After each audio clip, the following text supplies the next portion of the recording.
everybody, this is that kid Douglas, aka the Young Hero, and I'm back with another installment in my digital Joyride series where I talk about video games and my opinions on them. I'm in a different setting, as you can see, but that's beside the point. Now, as if you remember in my April channel update, I promised I would do a video on E3, and today I'm going to do exactly that. Now, for those of you who don't know what E3 is, I'm going to give you sort of a quick overview of what it actually is. The Electronic Entertainment Expo, or E3, is an annual trade show exposition which is focused solely on video games. Yes, you heard that right. So, one week every year in June, the biggest players in the video game industry descend upon Los Angeles, California to show off their latest wares. Yes, the games that we'll be playing in this calendar year and beyond. And it's a great time to be a gamer. I'm incredibly freaking amped about E3. It's probably going to be one of the most epic E3s in years. It's basically like Christmas and the Super Bowl all rolled into one. Oh, it's glorious. But yeah. So with the PS4 and Xbox One out, like because last year was all about the hardware, this year is going to be all about the games. And of course, the reason why we watch E3 are the press conferences.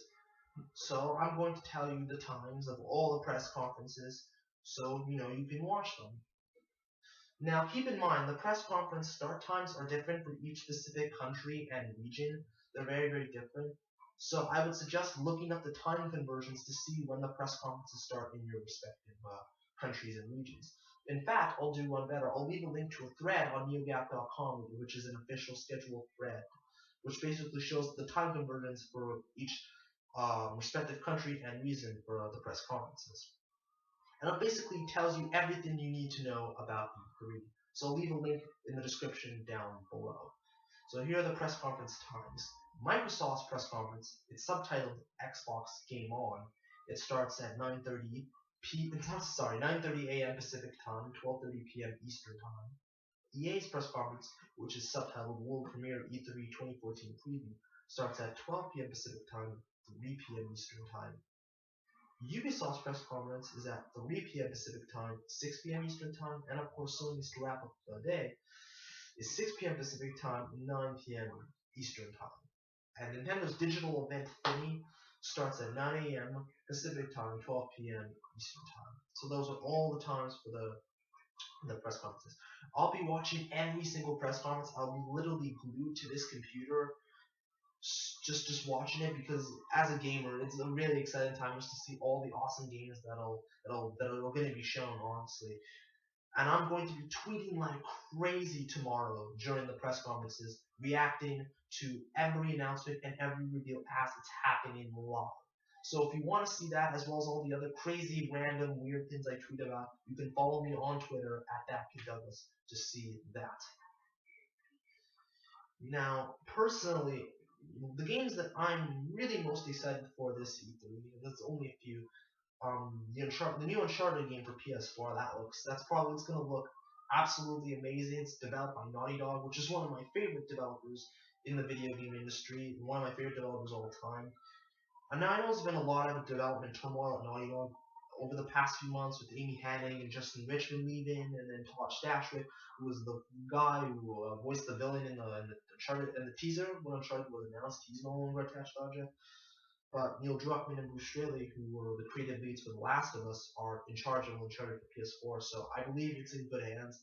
And tomorrow is when we'll finally, for the first time, see it unveiled, and we'll get to see Nathan Drake in all his next-gen glory. It's going to be so freaking glorious. And Naughty Dog has said that the story will be a little bit darker, that we'll get to experience Drake and his crew in a whole new way. It's a little bit of a different approach, and I can't really wait to see where they take Uncharted next. But knowing Naughty Dog, I have full confidence in them that it's going to be awesome, that they're going to show something that's going to blow us away, and that'll hopefully put all of these sort of doom and gloom rumors to rest, at least I think. Mirror's Edge 2. I played the first Mirror's Edge, actually on the first Mirror's Edge game, and I really enjoyed it. It did have its flaws. It was really short. It didn't really have much replay value, and the combat, especially shooting, was very clunky. but it was like, but for the most part, it was a really enjoyable game. I really like the free running parkour aspects of it. I like the sort of freedom of movement, the color, the art style, the color palette. It was a really good game. And EA has confirmed that they are showing the new Mirror's Edge game at E3 this year, so it'll be interesting to see how that sort of looks. I think if they fix all the problems that plagued the first game, I think Mirror's Edge 2 could be an absolutely amazing game. Hopefully, maybe then it will get the sales it deserves. Because even despite all of its flaws, it's still quite an enjoyable game, and I think probably one of the most underrated games of the last console generation. And it's a game that more people should have bought, in my opinion. But that's neither here nor there. Moving on. So, anyways, Star Wars Battlefront. I'm interested to see Star Wars Battlefront. You see, you know, the Star Wars Battlefront series has always been, one of the most highly regarded Star Wars video games. There's been a lot of Star Wars video games, but Battlefront's the one that fans really will love most, along with Knights of the Old Republic. So, when it was announced last year, when EA got the exclusive rights to make Star Wars games the next 10 years, and then they showed off a teaser for Battlefront, it did get a lot of people excited. And I'm really excited to sort of see the gameplay for it at E3. I'm not too much of a Star Wars fan personally. I never really got into it, but I really did like The Force Unleashed. I think that was a really good game. And like certain Star Wars video game, you don't really have to be a fan of Star Wars to really get it. And, all I hope is that EA and Dice really take their time with this game and they don't screw it up. Because after the launch of Battlefield 4, it's how much of a broken mess that was, and it's still a broken mess. A lot of people have a lot of doubts as to whether or not Battlefront will be good. So I don't know, but I really hope they take their time with it and make it the best game it possibly can be. We'll see tomorrow afternoon, whether Dice is on the right track with this new Battlefront. What else? The Order 1886, that looks really interesting. The graphics look really, really good. The gameplay, from what I've seen, because we've only seen a few small snippets of gameplay, it's your standard third-person shooter. It's really nothing special, but I'm really intrigued to see more about the world and the lore, for it to really open up a little bit. Because tomorrow night we'll get to see the gameplay, the first true sort of sense of what the gameplay is going to be like. I'll throw my bet in there that we're going to see the first appearance of the half breeds, and maybe some new weapons, all that other stuff. And I feel like Ready at Dawn, who's the developers of the game, you know, hopefully they really sort of differentiate the Order 1886 and really sort of showcase what makes it different from all the other shooters out there. And if they can do that along with having a great story and cinematics and mix that in with the sort of interesting setting which they have, I think the Order 1886 is a good game. It sucks that it won't be available until early 2015, but I think the delay, if anything, will more or less help the game really. So it'll be interesting to see. Yeah. And the last one is Sunset Overdrive. I was a bit miffed at first when it was announced as an Xbox one too soon. Insomniac is one of my favorite developers of all time, and for the most part, they've made really, really great games.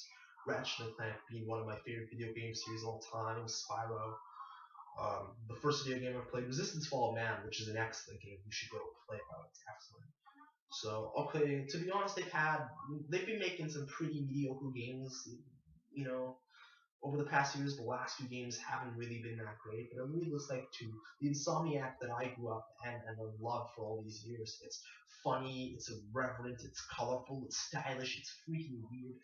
Oh god, it's glorious. It has all these really awesome, just out of this world weapons with an overall setting. It's like Jet Set Radio and Tony Hawk has guns.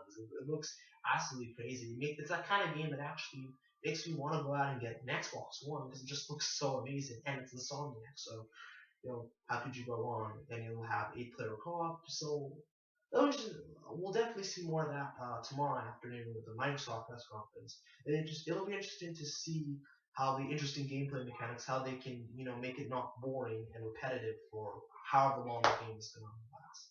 But anyways, those are some of the games that I'm personally looking forward to this E3. But don't be afraid to leave a comment down in the description down below. What games are you personally excited for this E3? I would love to know. But like I said, I'm going to be tweeting like crazy tomorrow during the show, during the press conferences. And like I said, if you want to see that live, you can follow me on Twitter at ThatKidDouglas. And I'll have the hashtags E3 2014 and Douglas World E3, so you can follow along with my tweets. So yeah, but that's all I gotta say on that. This is that kid Douglas, aka the Young Hero, signing out. Stay frosty and keep it